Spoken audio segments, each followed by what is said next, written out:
신년기도의 셋째 날 하나님이 우리에게 주시는 말씀은 야고보서 1장 19절부터 이 17절까지의 말씀입니다. 지난 두 번의 시간과 동일한 말씀의 제목입니다. 시험을 만날 때의 세 번째 시간으로 함께 은혜를 나누도록 하겠습니다. 우리는 신년기도의 두 번에 걸친 시간을 통해서 동일한 말씀의 제목을 가지고 함께 은혜를 나눴습니다. 시험을 만날 때라는 첫 번째 시간으로 야고보서 1장 1절부터 11절까지의 말씀을 가지고 함께 은혜를 나눴고요. 또한 시험을 만날 때의 두 번째 시간, 어제였죠. 야고보서 1장 12절부터 18절까지의 말씀을 통해서 함께 은혜를 나누었습니다.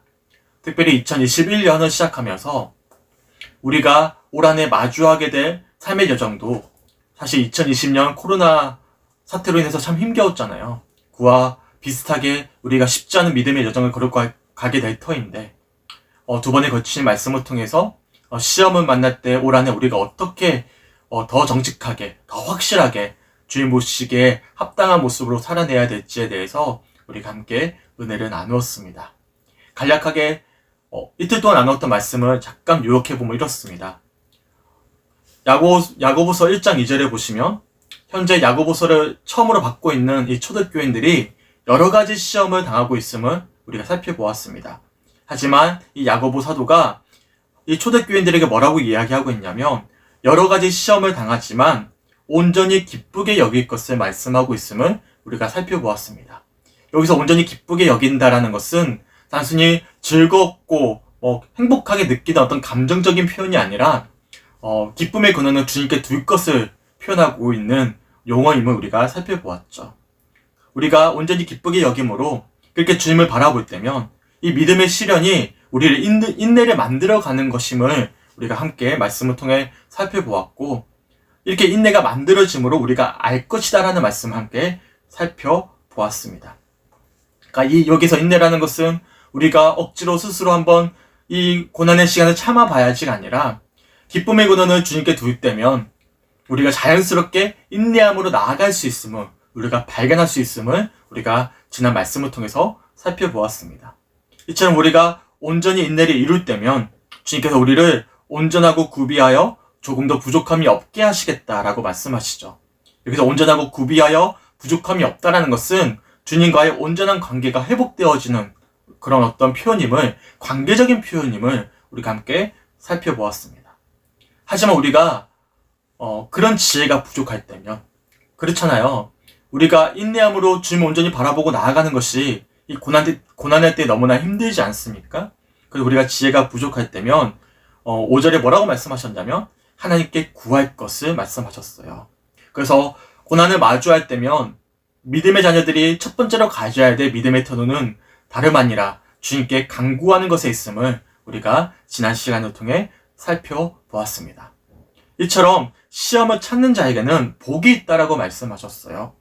그러니까 시험을 찾는 자를 12절에서는 주님을 사랑하는 자로 표현하고 있고요. 그렇게 주님을 사랑하는 자들에게는 주님께서 생명의 면류관을 주시겠다라고 말씀하셔요. 그러니까 주님과의 온전한 관계 회복 속에서 온전한 복을 누릴 것임을 그리고 더 나아가서 고난도 이겨낼 수 있음을 우리가 어제 말씀을 통해 살펴보았습니다. 이처럼 시험이라는 것은 시련이 되어져서 연단의 과정으로 또한 인내함으로 나아감으로 생명의 면류관을 얻을 수도 있겠지만 그만 이 시험의 때 시련이 아니라 그만 미혹이 되어 유혹이 되어져서 주님을 탓할 수도 있음을 우리가 어제 말씀을 통해 살펴보았습니다.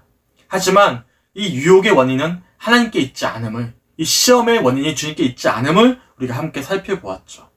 우리가 이 시험이 연단이 되어서 주님을 바라보고 인내함으로 복을 누리는 것이 아니라 도리어 시험이 유혹이 되어져서 주님과의 관계가 깨어지는 것은 어떤 다른 것의 원인이 있는 것이 아니라 1차적으로 내 연약한 믿음에, 내 연약한 완악한 어떤 욕심에 끌려 미혹된다라고 함께 살펴보았습니다.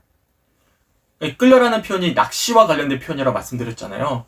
고기를 낚기 위해서 미끼를 던져 끌고 가듯이 그렇게 우리가 자기 욕심에 내 어떤 연약하고 완악한 믿음에 끌려 미혹된다라고 말씀하고 있어요. 그렇게 우리가 욕심이 잉태해서 죄를 낳고 그렇게 죄를 더 이 고난의 때에 바라보게 되면 결국에는 하나님과의 완벽한 단절을 뜻하는 사막에 이르게 됨을 함께 살펴보았습니다. 그러면서 이 야고보 사도가 뭐라고 권면해주고 있냐면 우리 하나님은 항상 신실하신 분이심을 말씀하고 있어요. 우리가 고난을 받을 때나 고난을 받지 않을 때나 변함없이 우리 주님은 신실하신 나의 주님이 되심을, 우리의 주님이 되심을 우리가 어제 말씀을 통해 살펴보았습니다. 이처럼 이 고난의 과정을 통해서 우리 주님께서는 우리들에게 첫 열매가 되게 원하신다라는 말씀까지 우리가 함께 살펴보았습니다. 이처럼 우리가 올 한해 고난의 여정을 걸어갈 때면 우리가 첫 번째로 가져야 될 믿음의 자세는 다름 아니라 기쁨의 근원이 되시는 주님을 바라봄으로 주님께 간구하는 것에 있음을, 그렇기 때문에 주님께서 우리를 인내함으로 인도해 주실 것이며 결국에는 온전한 생명의 면류관, 복을 얻을 것이고 온전한 관계 속에서 고난을 넘어 첫 열매가 될 수 있음을 우리가 어제 말씀을까지 함께 살펴보면서 함께 은혜를 나누었습니다. 오늘은 같은 제목입니다. 시험을 만날 때 세 번째 시간으로 야고보서 1장 19절부터 마지막 27절까지의 말씀을 통해서 2021년 한 해 우리가 더 확실하게 주님 앞에 나아가기 위해서 어떠한 믿음의 자세로 주님을 바라봐야 되는지 함께 묵상해 보았으면 좋겠습니다.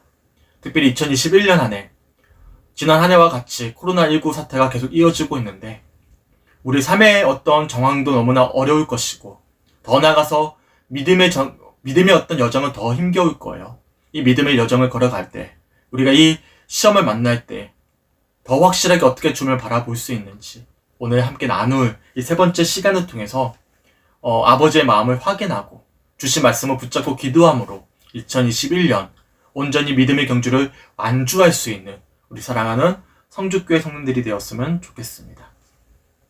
우리가 어제까지 나눈 말씀을 통해서 시험을 만날 때 첫 번째로 가져야 될 믿음의 태도가 뭐라고 말씀드렸죠?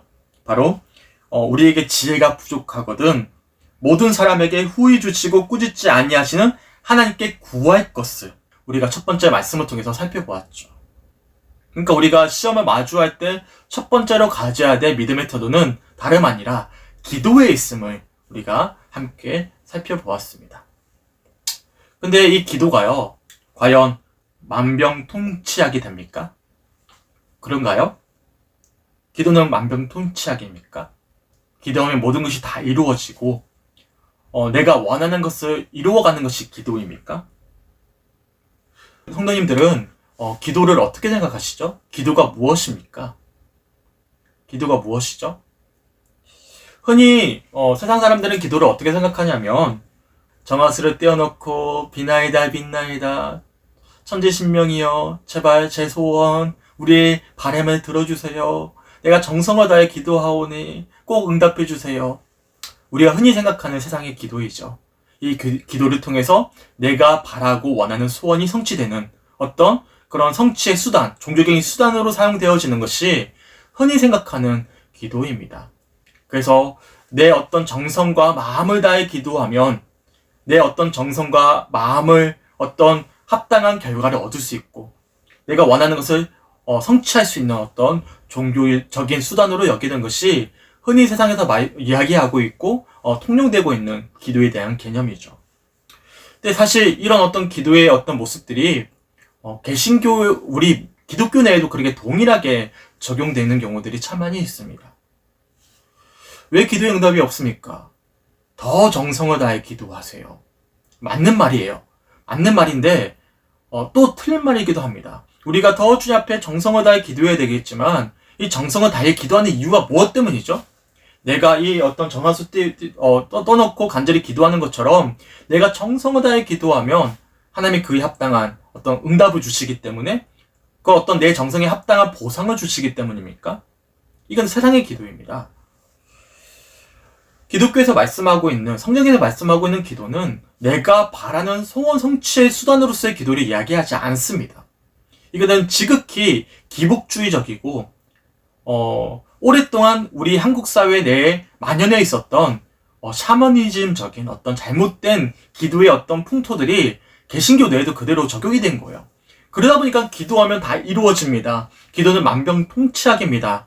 결국에는 만병통치약이라는 것은 내가 아픈 것을 다 해결받을 수 있다는 것이잖아요.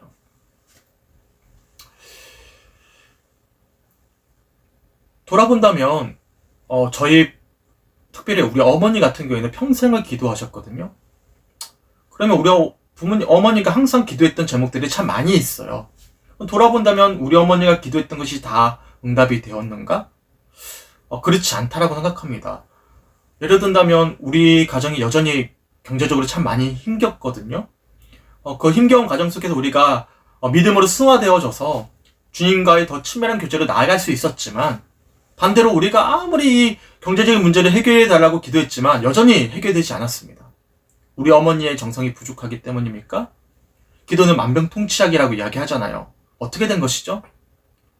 우리 어머니 기도가 뭔가 부족한 거예요? 믿음이 부족한 거예요? 전 그렇지 않다고 생각합니다.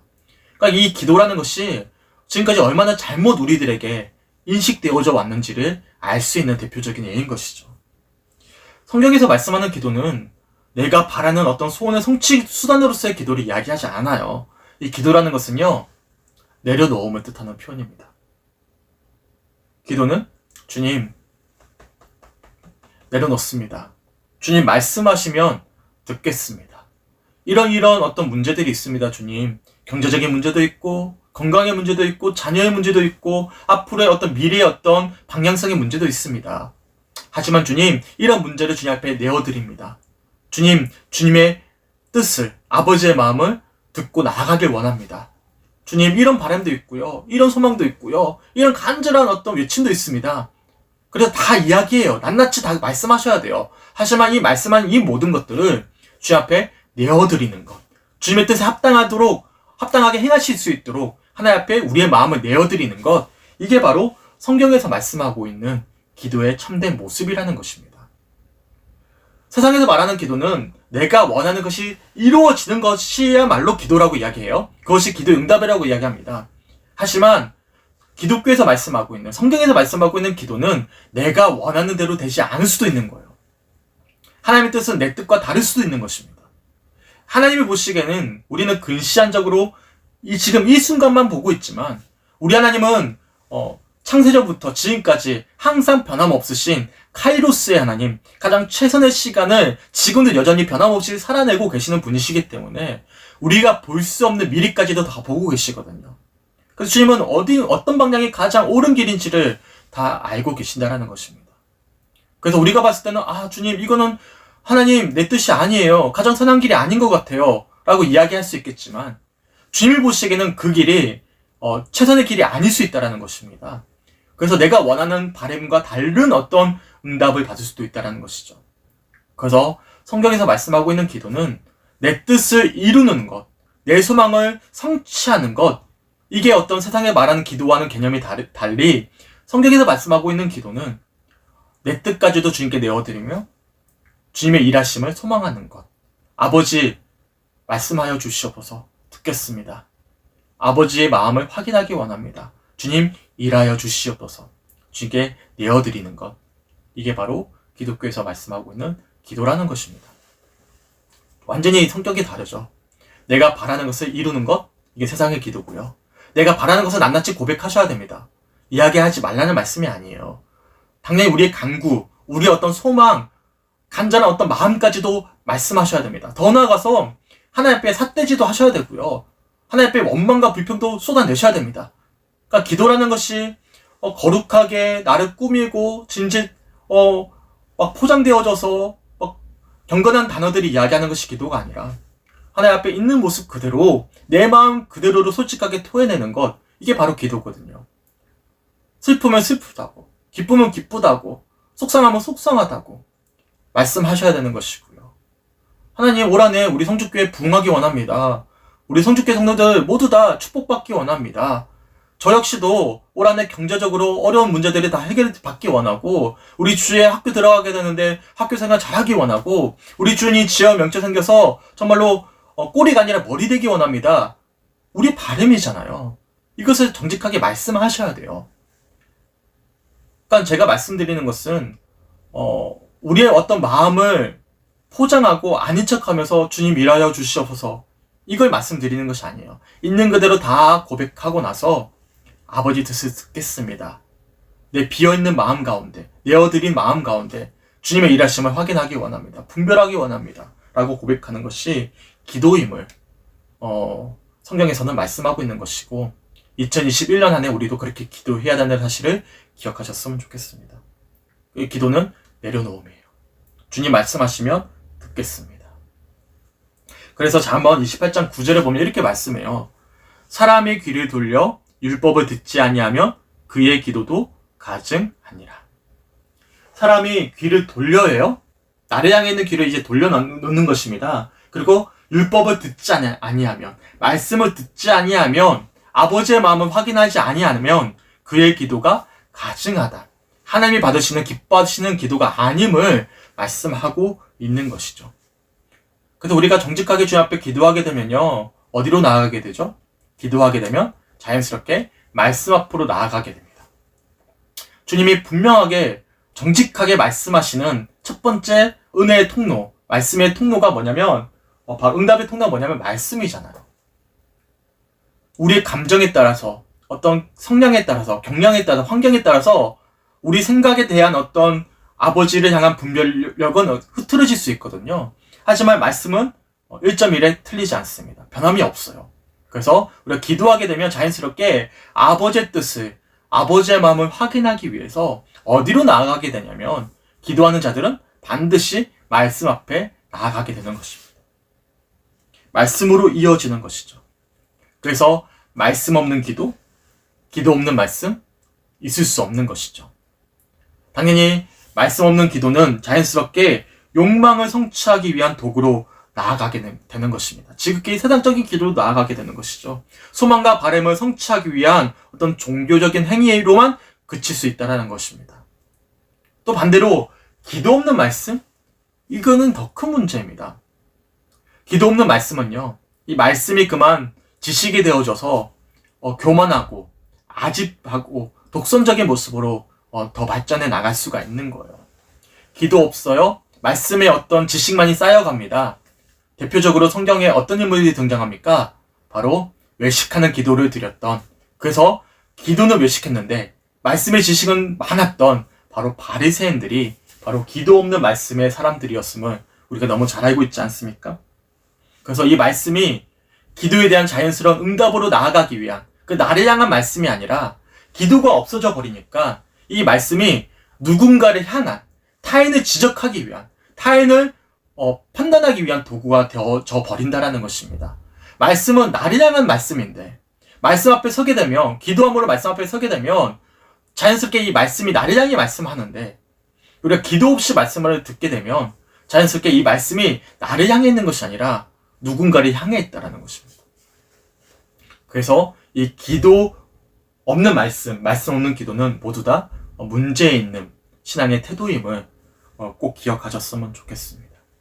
그래서 첫 번째, 우리가 시험을 만날 때 첫 번째로 가져야 될 올바른 믿음의 태도는 첫 번째, 기도예요. 이거는 변함없습니다. 말씀 보기 전에 꼭 기도하셔야 됩니다. 예배하기 전에 우리가 기도하잖아요. 왜 그렇죠? 기도할 때야 비로소 내 것을 내려놓을 수 있기 때문에 그렇습니다. 정직하게 아버지의 말씀을 들을 수 있기 때문에 그렇습니다. 내 욕망과 소원 가지고, 내 어떤 생각과 성향과 판단 가지고 말씀을 재단할 것이 아니라 내 것을 다 내려놓고 주님을 바라볼 때면 그럴 때야 비로소 우리가 말씀 앞에 정직하게 설 수 있기 때문에 그렇습니다. 시험을 만날 때도 마찬가지예요. 시험을 만날 때 첫 번째로 하셔야 될 것은 당연히 기도하셔야 됩니다. 그리고 기도하면 자연스럽게 어떻게 나아간다고요? 말씀 앞으로 나아가게 되는 거예요. 그래서 시험을 만날 때 두 번째 우리가 가져야 될 정직한 믿음의 태도는 말씀 앞에 정직하게 서는 것임을 오늘 이 시간을 통해서 반드시 우리 마음 가운데 새길 수 있는 2021년 한 해가 되었으면 좋겠습니다. 그래서 오늘 본문입니다. 야고보서 1장 19절과 20절에 이렇게 말씀해요. 제가 한번 읽어드릴게요. 내 사랑하는 형제들아, 너희가 알지니 사람마다 듣기는 속히 하고 말하기는 더디하며 성내기도 더디하라. 사람이 성내는 것이 하나님의 의를 이루지 못함이라. 아멘. 우선 오늘 본문 19절 첫 번째 뭐라고 말씀하시죠? 내 사랑하는 형제들아, 너희가 알지니 라고 말씀하고 있어요. 이것을 헬러 원어로 보면 명령형입니다. 권유형이 아니에요. 질문형도 아닙니다. 의문형도 아닙니다. 명령형입니다. 우리가 반드시 알아야 된다는 거예요. 그러니까 우리가 먼저 고난을 마주할 때면 주님께 간구하는 기도가 첫 번째이지만 이것이 전부가 아님을 알아야 된다고 말씀하는 것이죠. 그러면 오늘 본문에 뭘 알 것을 말씀하고 있는 것이죠? 사람마다 듣기는 속히 하고 말하기는 더디하며 성내기도 더디하라 라고 말씀하고 있어요. 무엇을 알아야 된다고요? 첫 번째, 듣기는 속히 하라. 제일 첫 번째 해야 될 것은 듣는 것임을 말씀하고 있는 거예요.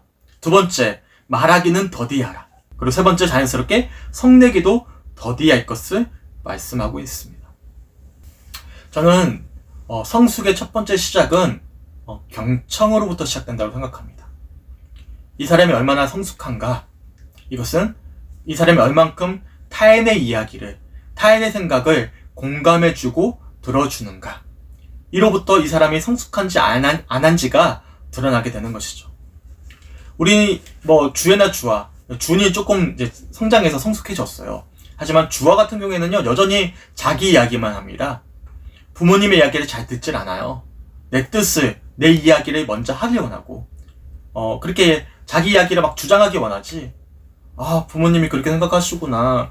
엄마 아빠 생각이 그렇구나. 경청하면서 그것을 마음 가운데 새겨놓고 깊이 숙고하지 않습니다. 아직 성숙하지 못했기 때문이죠. 그래서 이 성숙의 첫 번째 모습 중에 하나가 뭐냐면 경청하는 거, 듣는 거예요. 저도 마찬가지입니다. 예전에는 참 이야기하는 걸 좋아했어요. 그래서 내 생각과 좀 다르다?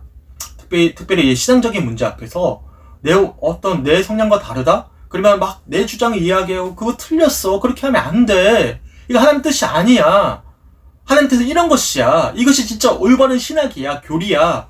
참 제 이야기를 참 강력하게 주장하곤 했었습니다.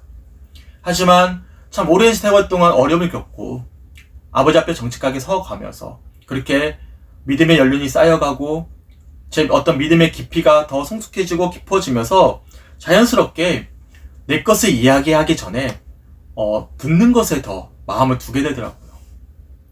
내 것을 상대방에게 이야기하고 인정받는 것을 첫 번째 목적으로 두는 것이 아니라 상대방의 이야기를 경청하고 상대방의 어떤 마음을 공감해주고 존중해주는 것, 그것이 더 기쁜 일이 되고 즐거운 일이 되더라고요. 돌아본다면 아직도 아주 많이 멀었지만 그나마 조금 더 성숙해져 감을 제 모습을 통해 한번 돌아보게 돼요. 그러니까 성숙의 시작은 뭐라고요? 경청함입니다. 듣는 것이 성숙이죠. 신앙도 마찬가지예요. 우리가 초신자 때는요, 간절히 기도합니다. 열정적으로 기도하죠. 하지만 기도의 대부분의 모습이 어떤 내 소망과 바람을 토해내는 것이 대부분의 모습이었어요. 하지만 우리가 신앙의 성숙이 깊어져요? 그러면 내 것을 기도하는 것도 중요하지만 아버지의 마음을 듣는 것에 더 소망을 두고 더 즐거움을 느끼며 경청하는 것으로 나아갈 수 있다는 것을 우리 어떤 신앙의 어떤 모습들이 증명해 주지 않습니까? 신앙도 마찬가지로 신앙의 성숙의 시작은 듣는 것으로부터 시작됨을 기억하셨으면 좋겠어요. 그래서 전도서 5장 2절에 이렇게 말씀합니다. 너는 하나님 앞에서 함부로 입을 열지 말며 급한 마음으로 말을 내지 말라. 하나님은 하늘에 계시고 너는 땅에 있음이니라. 그런즉 마땅히 말을 적게 할 것이라. 아멘. 전도서 말씀 다 아시죠? 솔로몬이 이제 생애 말년에 자신의 삶을 정리하면서 헛되니 모든 것이 헛되다 라는 말씀으로 시작되는 말씀이잖아요. 그러면서 자신의 삶을 돌아보았을 때 이 솔로몬이 평생 자신의 주장을 어떤 왕이니까 그렇게 살아왔는데 말년에 자신의 삶을 돌아보면서 진짜 지혜 있는 믿음의 사람의 어떤 모습은 급한 마음으로 자기 이야기를 하는 것이 아니라 경청하는 것에 있음을 우리들에게 권면해주고 있는 말씀인 것이죠. 그러니까 신앙의 성숙의 첫 번째 모습이 뭐라고요? 듣는 것입니다. 아버지의 말씀을 듣는 거예요. 그래서 오늘 본문 19절에 이렇게 말씀한 것입니다. 사람마다 듣기는 속히 하고 말하기는 더디하며 성내기도 더디하라 라고 말씀하고 있어요. 그러면서 20절에 이렇게 말씀합니다. 사람이 성내는 것이 하나님의 의를 이루지 못함이라 라고 말씀하고 있습니다. 분노해 보셨습니까? 네, 저도 종종 분노하거든요. 참 안 돼요. 네. 아이들에게도 참 많이 화를 낼 때가 있고, 특별히 제가 가장 화를 많이 낼 때를 돌아보니까 운전할 때입니다. 성주에서 운전할 때 너무나 화를 많이 내거든요. 우리 성주교회 성도는 어떻습니까? 항상 평안하십니까? 분노하시죠? 어떨 때 분노하시죠? 어떨 때 화가 나십니까? 한번 돌아보세요. 얘가 어떨 때 분노하고 화를 내는지 한번 생각해 보셨으면 좋겠어요. 분노하는 첫 번째 이유는 무엇 때문이죠? 내 마음대로 되지 않을 때. 내 뜻대로 되지 않을 때면 사람들은 대부분 분노합니다. 그렇지 않습니까? 그러니까 분노하는 이유, 어떤 결정적인 이유는요, 내 마음대로, 내 뜻대로 되지 않을 때는 사람들은 대부분 분노하기 마련입니다. 제가 성격이 굉장히 급하니까, 운전할 때도, 사고 난 이후부터는 천천히 하고자 하는데도 불구하고 급하거든요. 근데 마음대로 안 돼요. 그러니까 운전할 때 막 분노하는 것이거든요. 우리 아이들이, 제 뜻대로 잘 안 따라올 때가 참 많이 있잖아요. 자녀 마음이 내 마음처럼 잘 됩니까? 아니잖아요. 그러면 자녀에게 막 화를 내는 거예요. 내 뜻대로, 내 생각대로 안 됐다면 우리는 분노하기 마련인 것이죠. 당연히 시험을 만날 때도 마찬가지입니다. 시험을 만난다. 달리 표현하면 내 뜻대로 되지 않는다. 내 마음대로 되지 않는다. 라는 뜻이잖아요. 그래서 시험을 만날 때 우리 사람들이 대부분이 어떻게 하죠? 분노하죠. 분노합니다.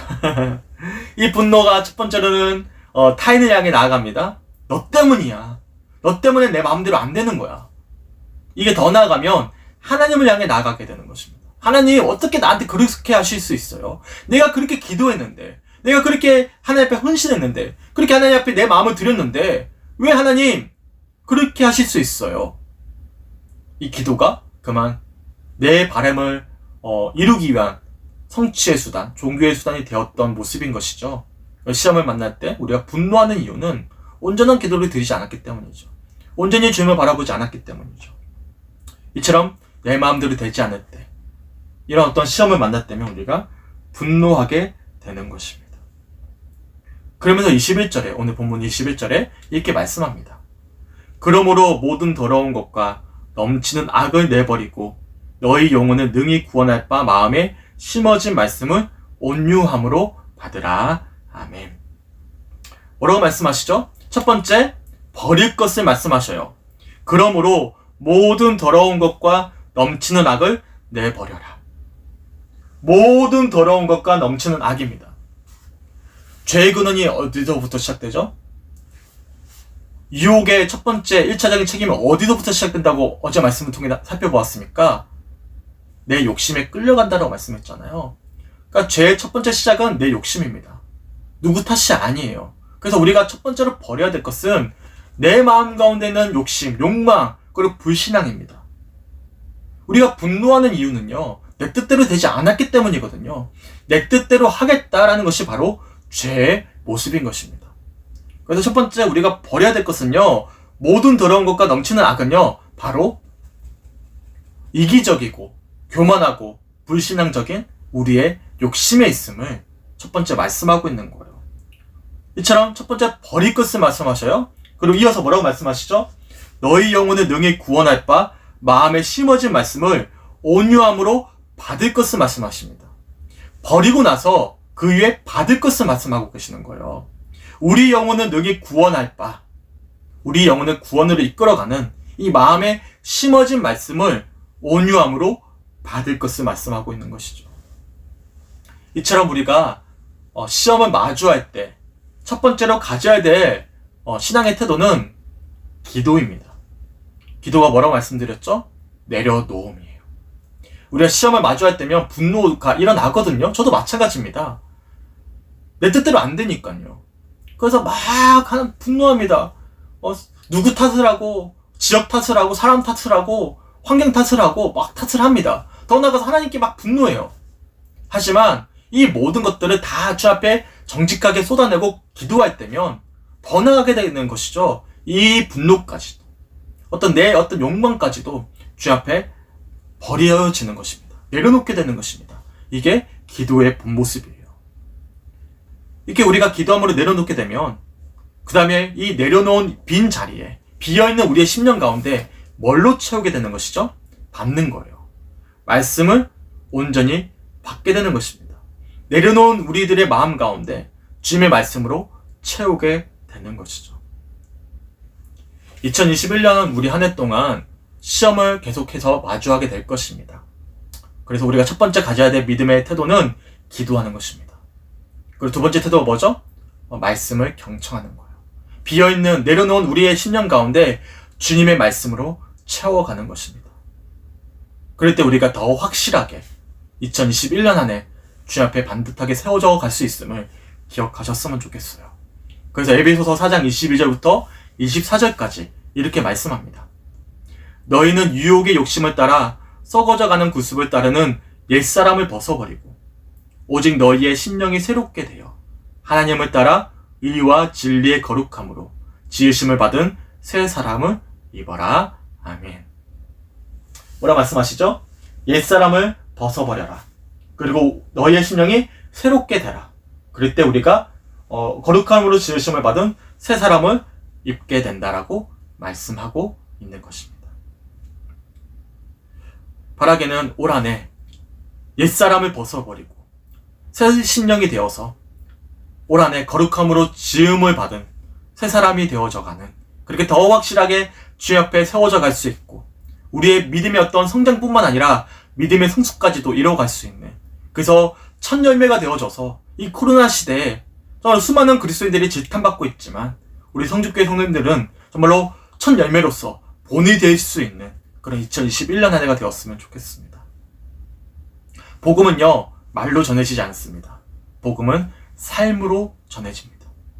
2021년 한 해 우리의 삶을 통해서 주님을 증거할 수 있는 우리 사랑하는 성주교회 성도님들이 되셨으면 좋겠습니다. 특별히 1장 21절에 우리가 좀 주목해 봐야 될 표현이 있습니다.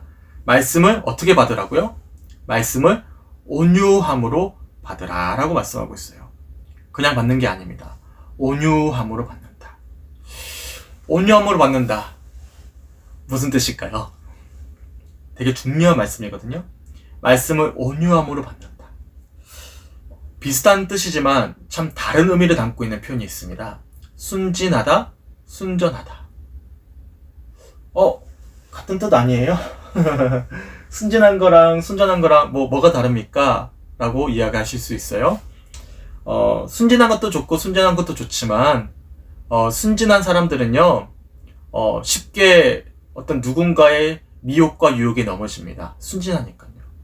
하지만 순전한 사람은 어떤 세상의 미혹과 유혹에 넘어지지 않습니다. 왜냐하면 순진한 것이 아니라 순전하기 때문에 그렇습니다. 순진하다라는 것은요 말 그대로 순진한 거예요. 내 생각과 내 의지가 반영되어 있지 않은 거예요. 그냥 순진한 거예요. 순수하니까 그냥 따라가게 되는 것입니다. 순전하다라는 것은요 내 생각과 의지가 들어가는 표현입니다. 이것을 신앙으로 한번 치환해 본다면 순진한 것은 맹종이에요. 생각 없이 내 의지 없이 그냥 순수하게 따라가 버리는 거예요.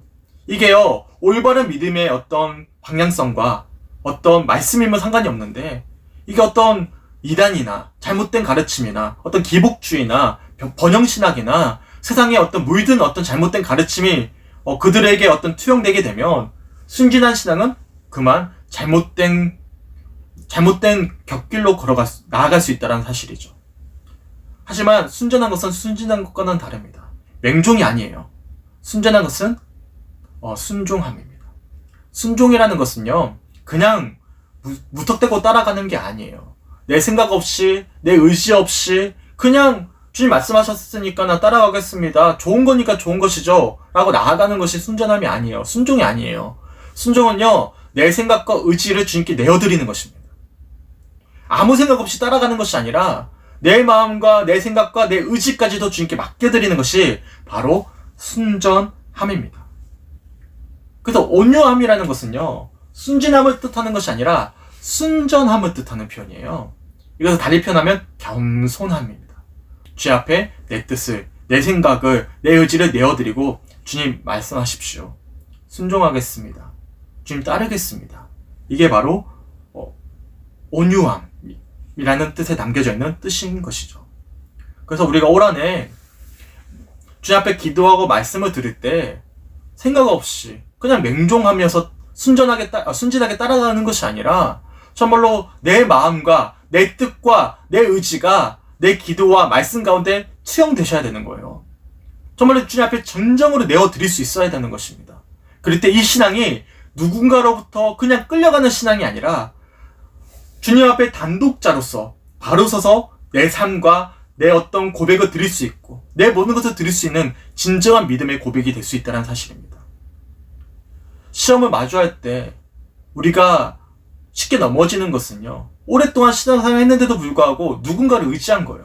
목사를 의지하고 어떤 누군가의 인물을 의지하고 그냥 순진하게 따라가는 것입니다. 그러다 보니까 우리가 시험을 마주할 때면 주변에 누군가가 없어져 버릴 때면 그만 우리가 주저앉아 버리는 것이죠.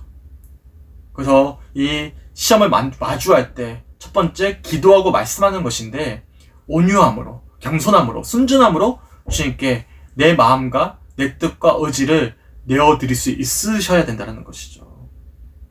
이처럼 우리가 온유함으로 말씀을 채운다면 어떻게 될까요? 야고보서 1장 22절에 이렇게 말씀합니다. 제가 한번 읽어드릴게요.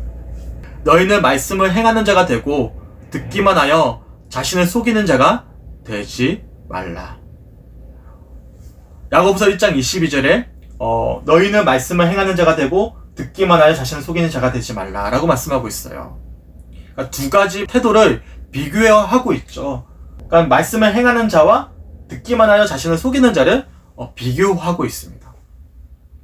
온유함으로 말씀을 채우는 사람들은 듣기만 하여 자신을 속이는 자가 아니라 말씀을 행하는 자가 된다라는 말씀을 하고 있는 것이죠. 여기서 말씀을 행한다라는 이 표현에 행한다라는 것은요, 현재 시제입니다. 원어를 살펴보면. 쉽게 표현한다면 이 말씀을 계속해서 행해 나간다라는 뜻을 담고 있는 표현인 것입니다. 그러면 반대로 듣기만 하여 자신을 속이는 자는 어떤 자일까요? 본문 23절부터 24절에 이렇게 표현하고 있습니다. 누구든지 말씀을 듣고 행하지 아니하면 그는 거울로 자기의 생긴 얼굴을 보는 사람과 같아서 제 자신을 보고 가서 그 모습이 어떠했는지를 곧 잊어버리거니와. 아멘. 뭐라고 말씀하시죠? 듣기만 하여 자신을 속이는 자. 쉽게 표현하자면 말씀을 행하지 않는 자에 대해서 비유를 하고 있는 거예요. 어떤 비유를 하고 있냐면 그는 거울로 자기의 생긴 얼굴을 보는 사람과 같다라고 말씀하고 있습니다. 거울로 자기를 본다 라고 표현하고 있습니다. 이게 당시에는요, 이 거울이 지금처럼 굉장히 잘 보이지 않았습니다. 당시 거울은 굴이나 청동으로 만들어져서 자기의 얼굴을 자세히 보기 위해선 굉장히 집중해서 봐야만 했습니다. 자세히 봐야 되는 것이죠. 열심히 봐야 되는 것입니다. 하지만 우리도 그렇지만 거울을 통해서 자기의 얼굴을 보지만 이 자기의 얼굴을 봤지만 그 얼굴이 계속 기억이 납니까? 사실 자기 얼굴을 가장 잘 모르는 사람은 자기 얼굴이잖아요. 제가 여러 번 말씀드렸지만 저는 이 미간 사이에 주름이 이렇게 깊게 파인지 몰랐어요. 당연히 거울을 봤어요. 씻을 때도 거울을 보고 옷을 입을 때도 거울을 보지만 어떨 때는 뾰루지가 나거나 어떤 상처가 있으면 자세히도 봤죠. 하지만 이렇게 깊게 파인지 몰랐어요. 내가 나를 보지만 사실 우리는 자기를 잘 모릅니다.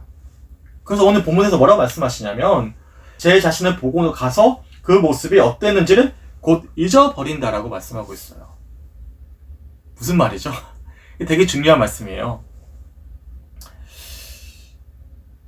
성경을 열심히 연구하고 볼 수 있습니다. 하지만 열심히 보고 연구하는 것으로 그치면 안 된다는 말씀을 하고 있는 거예요. 쉽게 표현하면 이런 예입니다. 많은 성도님들이 그러실 거예요. 주일 설교를 들었어요? 네, 주일 설교가 생각이 안 나요. 왜 그럴까요? 우리가 열심히 예배 시간에 집중해서 설교를 들어요. 열심히 집중해서 설교를 들었지만 며칠 지나지 않아서 이 설교가 기억이 안 나요. 또 어떤 말씀을 들었지? 정확한 내용까지는 몰라도 돼요. 어떻게 다 기억납니까? 말씀을 저도 다 기억이 안 나거든요. 하지만 정말 중요한 핵심 포인트까지도 잊어버리는 경우들이 참 많이 있습니다. 왜 그럴까요? 열심히 안 들어서 그럴까요? 그럴 수도 있죠. 하지만 대부분 성도님들은 열심히 말씀 듣습니다. 열심히 은혜 받습니다. 하지만 며칠 지나고 나면 주일 설교가 생각이 안 나요. 왜 그럴까요? 듣는 것으로만 그쳐서 그랬습니다. 주일 설교를 듣고 이 들은 말씀을 열심히 듣지 않아서가 아니라 열심히 들은 말씀을 일주일 동안 삶 속에서 내게 주신 말씀을 살아내지 않았기 때문입니다. 실천하지 않았기 때문이에요. 거울을 열심히 봤어요? 열심히 연구하듯이 내 얼굴을 봤어요. 하지만 내 얼굴이 기억이 안 나는 것과 다름이 없다라는 거예요. 보는 것으로만, 듣는 것으로만 그쳐서는 안 된다라는 것을 말씀하고 있는 것입니다. 주일 설교가 생각나지 않는 이유는 듣지 않아서가 아니라 들었던 말씀을 삶으로 살아내지 않았기 때문이에요. 내게 주신 말씀을 일주일 동안 살아내는 거예요. 우리가 이번 주에 더 확실하게라는 말씀을 가지고 함께 말씀을 들었습니다. 그리고 우리가 이틀 전부터 계속해서 신년 기도회를 통해서 더 확실하게 좀 앞에 나아가고 있잖아요. 우리가 매일매일 지금 신년 기도회를 통해서 말씀 앞에 더 확실하게 나아가고 있잖아요. 그러다 보니까 이 누가복음 1장 말씀이 기억이 나는 거예요. 왜냐하면 우리가 지금 더 확실하게 주님을 소망을 하면서 매일매일 살아내기 때문에 주님 말씀이 기억이 나는 거예요. 그렇지.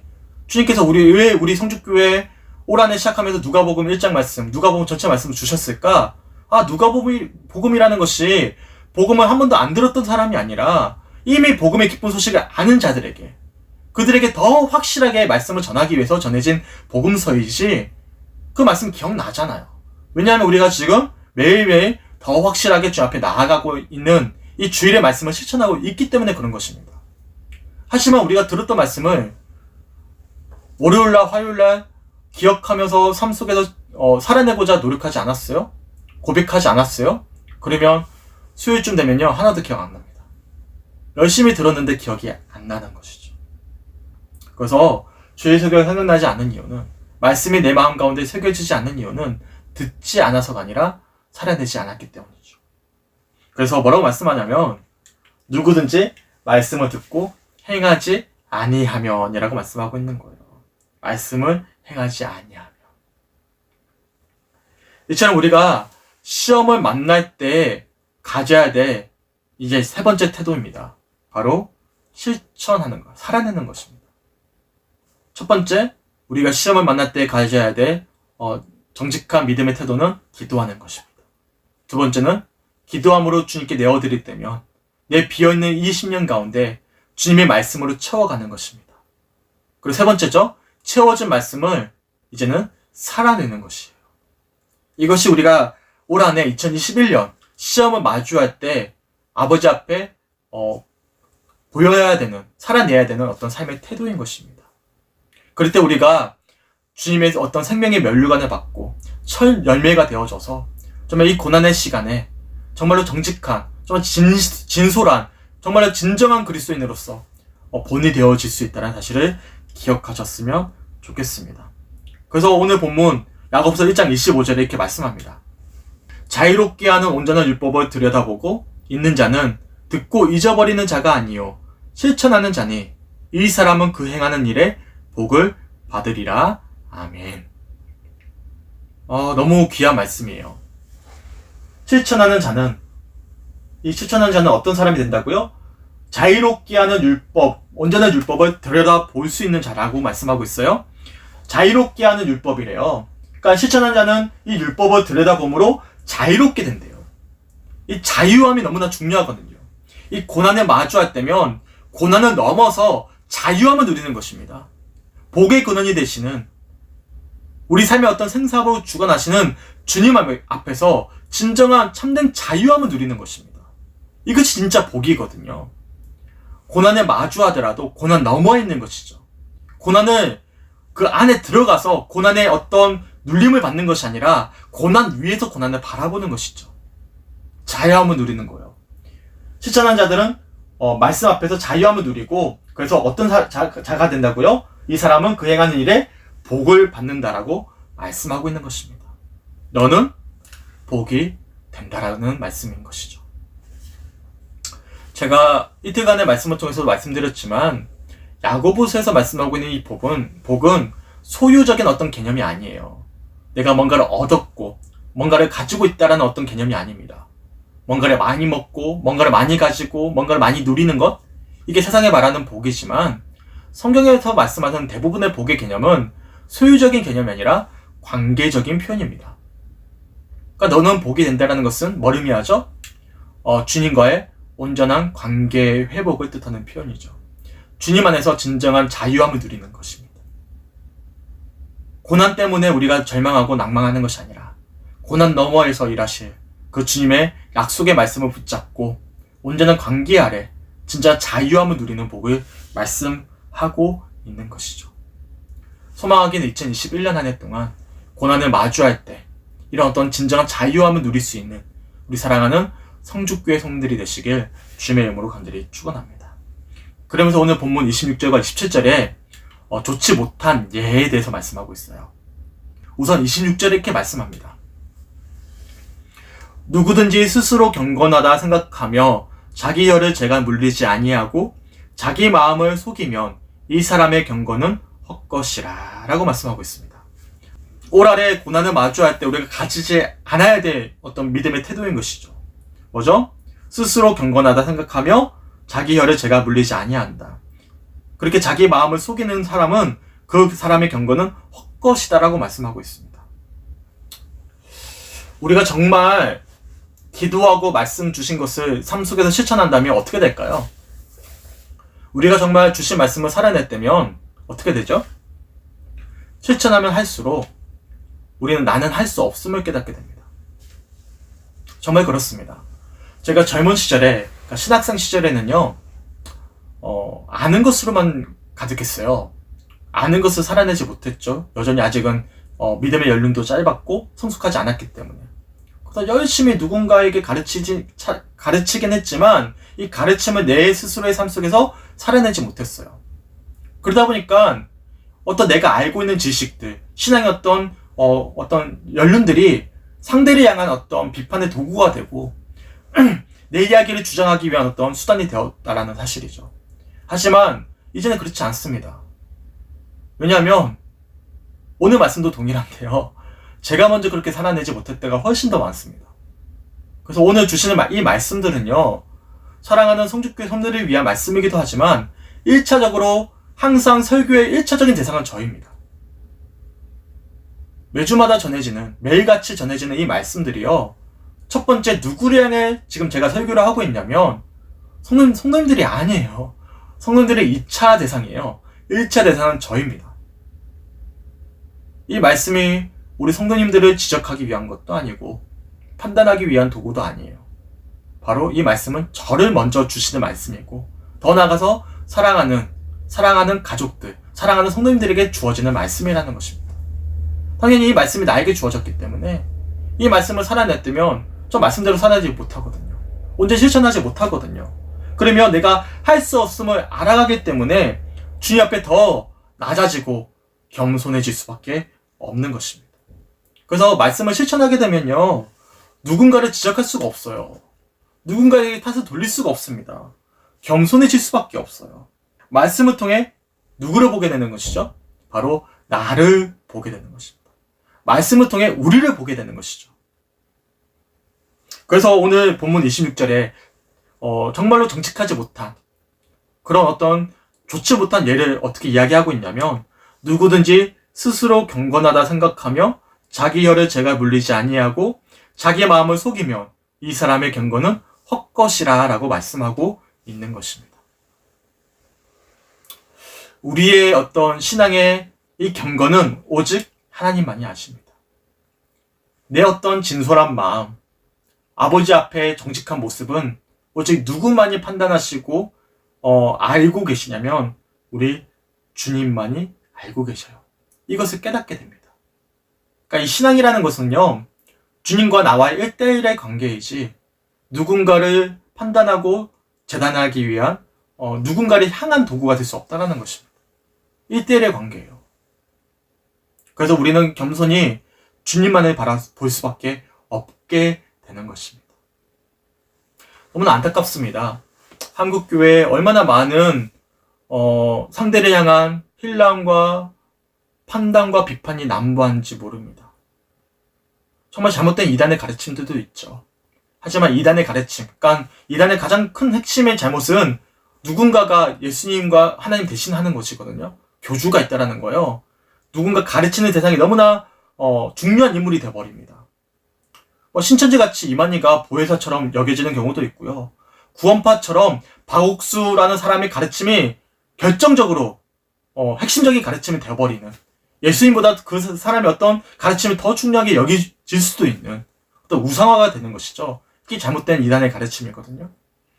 근데 정말로 우리가 주 앞에 정직하게 서게 되면 누군가가 보이지 않아요. 누가 보이냐면 우리 예수님만 보입니다. 그래서 누군가를 재단하고 판단할 수 없죠.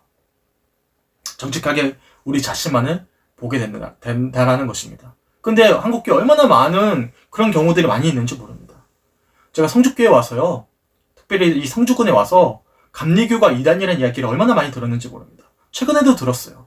같은 목회자인데도 불구하고 자신의 어떤 신학적인 색깔이 다르다고, 교단이 다르다고, 같은 예수를 믿고 있는데 쉽게 이단이라고 정죄하고 판단하고, 저는 장로교인이라서 감리교 안 가요. 이게 얼마나 완악한 모습인지 몰라요. 얼마나 주님 보시기에 한탄스러운 모습인지 모릅니다. 당연히 감리교인들도 마찬가지예요. 저 장로교인들은 앞뒤가 꽉 막혀있는 교만한 바리새인과 같다, 이렇게 이야기하고 있는 우리가 바리새인이 될 수 있다는 사실을 기억하셔야 됩니다. 그래서 우리가 정직하게 주 앞에 서게 되면 누구를 볼 수 있는 게 아니라 주 앞에 나만 보이는 것이죠. 겸손히 주님만을 바라볼 수밖에 없다는 것입니다. 제가 조금 부정적인 이야기를 드렸지만 예를 정직하게 드려야 되기 때문에 이런 말씀을 드렸습니다. 그래서 정말 중요한 것은요, 주님 앞에 바로 서게 되면 겸손히 주님만 보인다는 사실입니다. 그리고 오늘 본문 1장 27절에 또 한 가지 잘못된 예를 이야기하고 있습니다. 너무나 귀한 말씀이고 중요한 말씀이니까 집중해서 들어보셨으면 좋겠어요. 하나님 아버지 앞에서 정결하고 더러움이 없는 경건은 곧 고아와 과부를 그 환난 중에 돌보고 또 자기를 지켜 세속에 물들지 아니하는 그것이니라. 정말 중요한 말씀입니다. 뭐라고 말씀하죠? 하나님 아버지 앞에서 정결하고 더러움이 없는 경건이에요. 이 경건을 어떻게 표현하고 있죠? 기도하는 것에 빗대고 있습니까? 말씀 많이 보는 것에 빗대고 있습니까? 헌신 많이 하는 것에 빗대고 있습니까? 신앙에 어떤 연륜이 많은 것에 빗대고 있습니까? 직분에 빗대고 있습니까? 아니에요. 곧 고아와 과부를 그 환난 중에 돌보고 또 자기를 지켜 세속에 물들지 아니하는 그것이 바로 경건이라고 말씀하고 있는 거예요. 믿음의 실천은요, 다시금 기도와 말씀으로 돌아가는 게 아니에요. 이거는요, 더 나아가지 않고 백스페이스, 돌아가는 것입니다. 진짜 경건은요, 내가 기도하고 말씀 들었던 것들을 삶 속에서 살아내는 것입니다. 사랑하며 살아가는 것이죠. 성경에는 크게 두 가지 계명이 있습니다. 다 아시죠? 하나님 사랑, 이웃 사랑입니다. 실천하는 것은 사랑하는 거예요. 기도하고 말씀을 들어 주님의 사랑으로 채워질 때면 그 사랑으로 살아내는 것입니다. 사랑하며 살아가는 것입니다. 내 사랑하는 가족들에게, 이웃들에게, 성도들에게, 동료들에게 그 사랑을 삶 속에서 살아내는 것입니다. 사랑하는 거 공감하는 거예요. 공감이라는 것은요, 예를 든다면 누군가의 어떤 슬픔을 함께 아이고 슬프다, 안타깝다 그렇게 느끼는 어떤 감정적인 것을 공감이라고 이야기하지 않습니다. 공감은요, 상대방이 그 마음을 느끼는 거예요. 나는 공감하고 있는데 왜 상대는 내 마음을 몰라줘? 이건 공감이 아니에요. 연민이죠. 연민과 공감은 다릅니다. 연민은 불쌍히 여기는 거예요. 내 사랑하는 것은 공감하는 것이거든요. 이 공감은요, 상대방이 내 마음을 함께 느끼는 거예요. 상대방이 내 사랑을 느껴가는 것입니다. 함께 소통되어지는 것입니다. 예를 든다면 이번에 참 안타깝게 정인이에 대한 어떤 아픈 사연이 있지 않습니까? 정인이 너무 불쌍해. 이게 연민의 정입니다. 이게 누구나 할 수 있어요. 세상 사람들 다 합니다. 공감은요, 실제로 정인이와 같은 어려움을 겪고 있는 이들을 위해서 내 삶을 헌신하고 내어놓는 것입니다. 이게 뭐냐면 세속에 물들지 않는 것입니다. 세속은요, 세상과 구별되는 것이거든요. 세상은요, 연민합니다.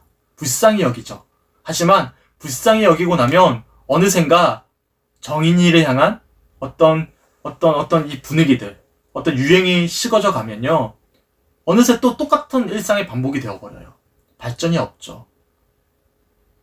이게 연민이에요. 세속입니다. 하지만 우리는 세속에 물들지 않아요. 아버지 사랑으로 사랑하는 것입니다. 실제로 정의와 같은 어떤 어려움을 겪고 있는 아이들을 찾아가서 우리가 사랑을 나누어 주는 것이고, 혹여나 잘못된 법이 있다면 고쳐갈 수 있도록 우리의 이야기를 이야기하는 것이고, 함께 기도하고 간구하는 것이죠. 의로운 분노도 할 수 있는 것이고, 정말로 아이들을 위해서 내 삶을 헌신하고 내어줄 수 있고, 뭔가 내 것을 드릴 수 있고, 함께 할 수 있는 것, 이게 진정한 공감이고 사랑이라는 것입니다. 바라기는 2021년 한 해 우리 성죽교회가 정말로 공감할 수 있는 교회가 되었으면 좋겠습니다. 바라기는 우리가 작년 한 해 참 어려운 코로나 시국인데도 불구하고 우리가 마지막 수요예배 시간에 잠깐 말씀드렸고, 이번 주 이제 저녁 시간에 주일 오후 시간에 비전 선포를 할 때도 한 번 더 작년 사역을 좀 점검해 볼 터인데, 참 우리가 어려운데도 불구하고 모든 절기 헌금을 사랑하는 아픈 이들에게, 힘겨운 분들에게 함께 나누는 그런 공감하는 시간들을 가졌거든요. 올 한 해도 마찬가지로 그리고 공감할 수 있는 그런 2021년 한 해가 되었으면 좋겠습니다. 그러기 위해서 우리가 더 주 앞에 기도해야 되고 말씀으로 충만해져야 됩니다. 그래서 내 노력이 아니라 주님의 사랑으로 그 사랑이 흘러갈 수 있는 축복의 통로가 되어줘야 됩니다. 바라기는 2021년 한 해 그런 우리 성죽교회가 되길 주님의 이름으로 간절히 축원합니다. 이처럼 우리는 세 번의 시간에 거쳐서 야고보서 1장에서 말씀하고 있는 시험을 만날 때라는 주제를 가지고 2021년 한 해 하나님 앞에 어떻게 더 확실하게 세워져 갈 수 있는지 함께 야고보서 1장 말씀을 통해 함께 살펴보았습니다. 첫 번째, 우리가 시험을 만날 때, 마주할 때 가져야 되는 믿음의 태도가 무엇이죠? 바로 기도하는 것입니다. 기쁨의 근원이 되시는 주님께 우리의 마음을 내어놓을 때면 주님이 인내함으로 나아갈 수 있도록 인도하여 주시고 연단케 하시죠. 혹여나 우리가 넘어질 때면 주님께 간구하면 되는 것입니다. 그러면 우리 주님께서 우리에게 인내함으로 나아가게 하시고 승리의 면류관, 생명의 면류관, 진정한 관계로 나아가는 축복을 허락하여 주심을 우리가 말씀을 통해 살펴보았습니다. 우리가 이렇게 주님 앞에 내 삶을, 이 고난의 시간들을 내어드릴 때면 이 비어있는 우리의 심령 가운데 말씀으로 채워갈 수 있음을 우리가 말씀을 통해 살펴보았습니다. 그리고 이 기도와 말씀을 통해 체험받은 그 사랑으로 말씀을 살아내는 것, 사랑하며 살아낼 때, 실천할 때 우리가 주님과의 온전한 관계를 누릴 수 있고 나아갈 수 있고 회복할 수 있음을, 진정한 복이 되는 사람이 될 수 있음을 우리가 지금까지 함께 살펴보았습니다.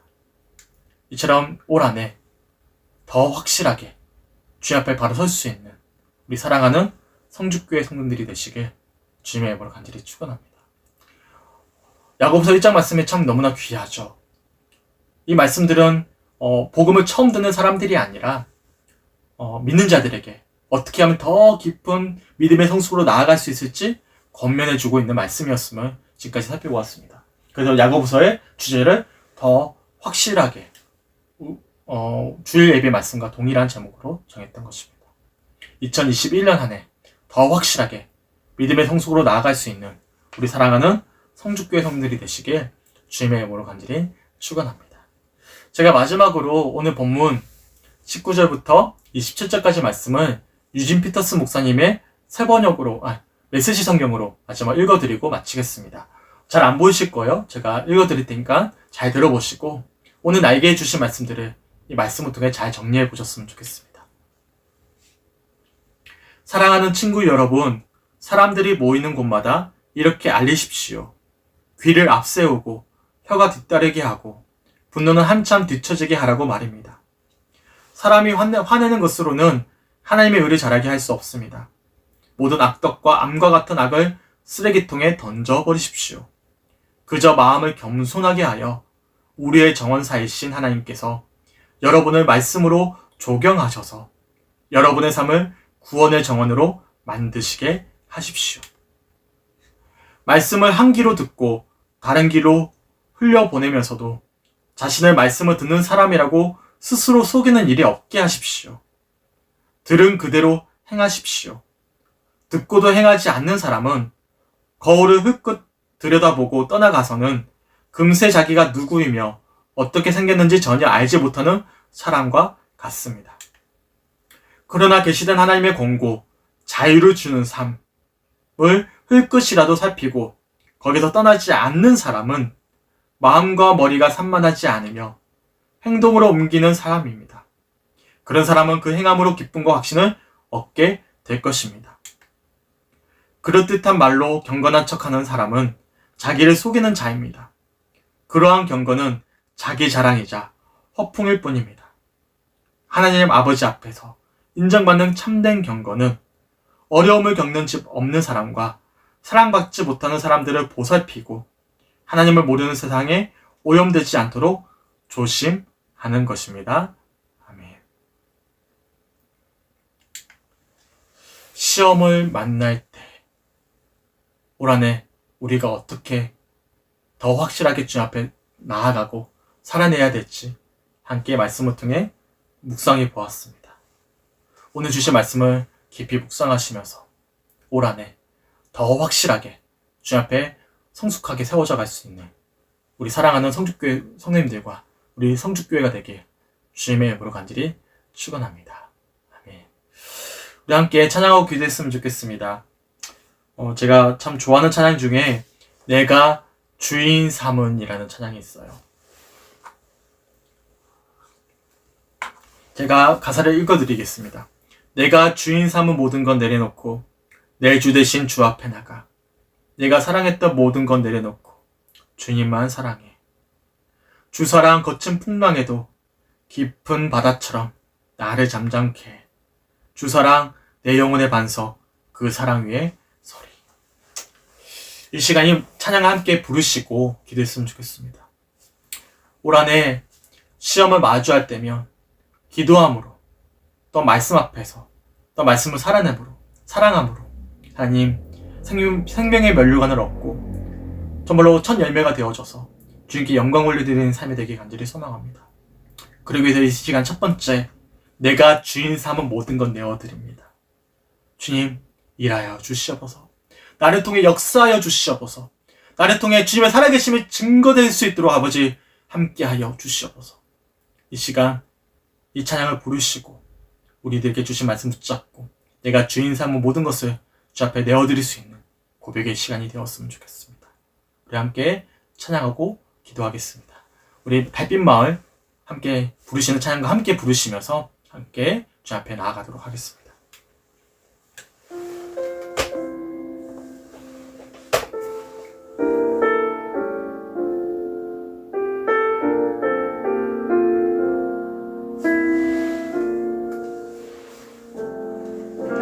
내가 주인 삼은 모든 건 내려놓고 내 주 대신 주 앞에 나가. 내가 사랑했던 모든 건 내려놓고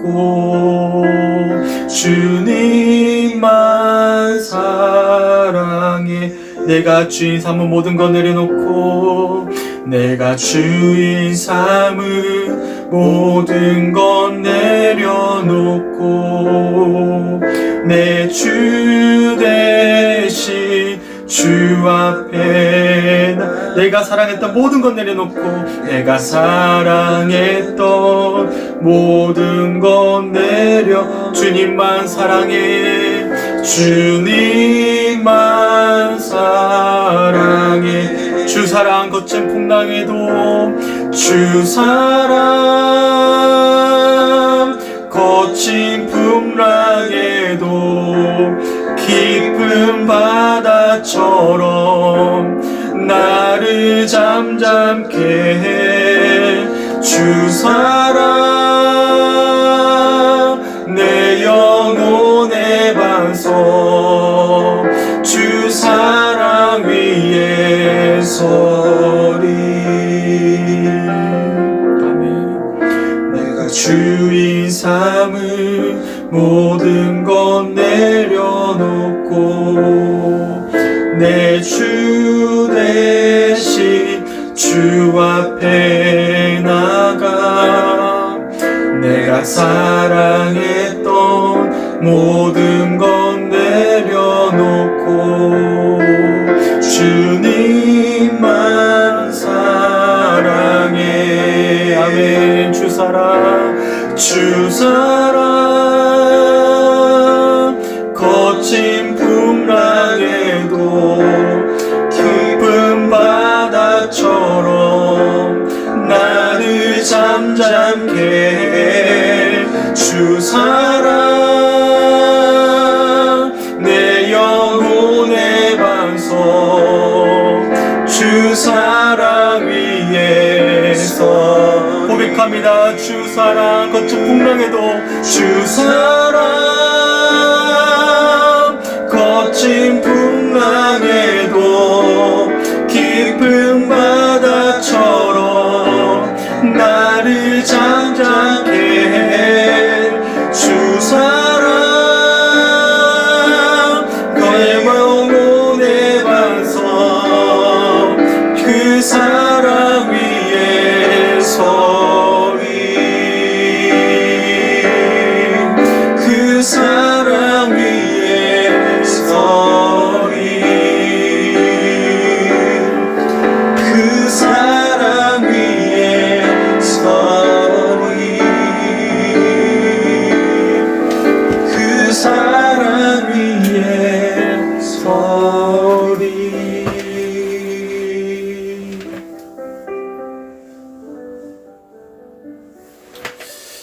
오늘 우리에게 주신 말씀 붙잡고 기도했으면 좋겠습니다. 하나님, 내가 주인 삼은 모든 건 내려놓고 주님 바라며 나아갑니다.